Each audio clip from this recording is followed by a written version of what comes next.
Bonjour, je suis Boris Constantin, attaché scientifique et technique au BIPA. Cette présentation traite de la stabilité des échantillons fabriqués par le BIPA. Dans une première partie, nous vous présenterons une étude de stabilité. La seconde partie traitera des matériaux de référence externes. Une étude de stabilité a été réalisée lors de l'essai de février 2022 du circuit 37 eau douce micropolluant.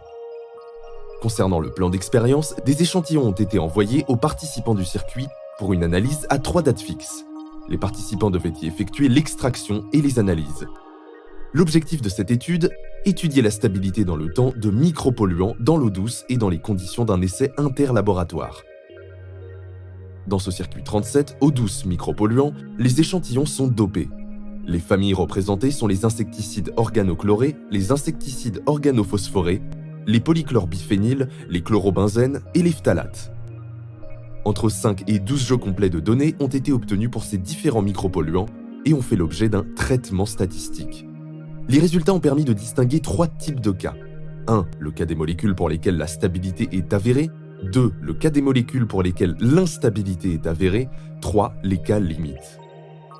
Voici 2 exemples de résultats des participants en fonction de la date d'analyse, pour le cas d'une stabilité avérée. À gauche, les résultats pour l'alachlore, un insecticide organochloré, et à droite, les résultats pour le chlorpyrifos méthyle, un insecticide organophosphoré. Aux incertitudes près, les valeurs assignées à J, J+3 et J+6 ne sont pas différentes comme le montrent les graphiques. Ceci permet de conclure à la stabilité des molécules. Par ailleurs, les résultats ont permis de conclure à l'instabilité aux incertitudes près de 4 PCB. Vous avez à l'écran les résultats pour les PCB 28 à gauche et PCB 52 à droite. Les graphiques montrent que les valeurs assignées obtenues à J et J+6 sont différentes aux incertitudes près. Ceci permet donc de conclure à l'instabilité des molécules sur la période étudiée. Pour les 2 cas limites, 2 types de situations ont été rencontrées pour les insecticides organochlorés, les insecticides organophosphorés et les PCB. Dans le premier type, la valeur assignée à J+6 est supérieure ou très proche de celle obtenue au jour J. Dans le second type de situation, la valeur assignée à J+6 est inférieure à celle obtenue au jour J. Dans les 2 cas, même si les valeurs assignées sont proches, il n'est pas possible de conclure à la stabilité ou l'instabilité des molécules sur la période étudiée, compte tenu des incertitudes autour des valeurs assignées. Pour plus d'informations sur la stabilité des micropolluants du circuit 37 eau douce micropolluants, nous vous invitons à consulter votre espace adhérent. À présent, parlons des matériaux de référence. Pour commencer, voici un rappel des définitions. Un matériau de référence est un matériau suffisamment homogène et stable quant à une ou plusieurs propriétés spécifiées qui a été préparé pour être adapté à son utilisation prévue dans un processus de mesure. Concernant les matériaux de référence externes, il s'agit d'échantillons restants d'un essai interlaboratoire d'aptitude qui peuvent être mis à la disposition de nos adhérents. Ils répondent alors à l'appellation de MRE, selon la norme FDV 03115, qui les définit comme des matériaux dont les valeurs de consensus ont été déterminées à la suite d'études de comparaison interlaboratoire.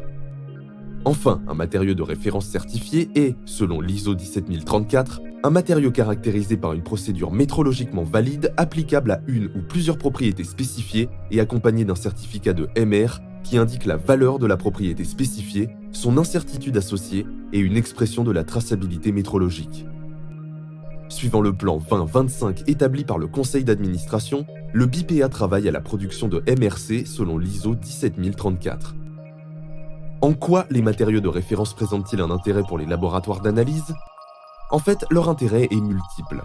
Les matériaux de référence peuvent être utilisés pour l'étalonnage des appareils de mesure, pour l'évaluation des modes opératoires de mesure, pour le contrôle de la qualité interne ou externe des mesures et des laboratoires, pour la qualification des opérateurs. Comme mentionné plus tôt, le BIPA propose des matériaux de référence externes ou MRE à ses adhérents.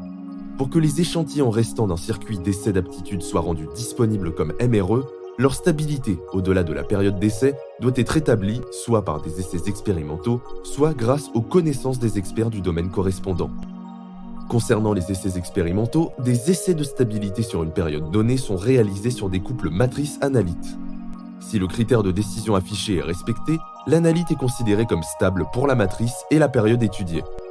Par conséquent, la matrice peut être rendue disponible aux adhérents comme MRE. Enfin, dans le domaine des céréales, les données du BPA et l'expertise des sachants sont fondamentales pour déterminer la stabilité de certains MRE. Après l'évaluation de la stabilité des matériaux de référence externes, une liste de matrices disponibles comme MRE au BPA, que vous voyez à l'écran, est établie. Cette liste, mise à jour régulièrement, est ensuite consultée par le service commercial à chaque demande de MRE, pour s'assurer qu'il s'agit d'un MRE et pour informer le demandeur sur les données de stabilité disponibles. Pour des informations complémentaires, n'hésitez pas à nous contacter.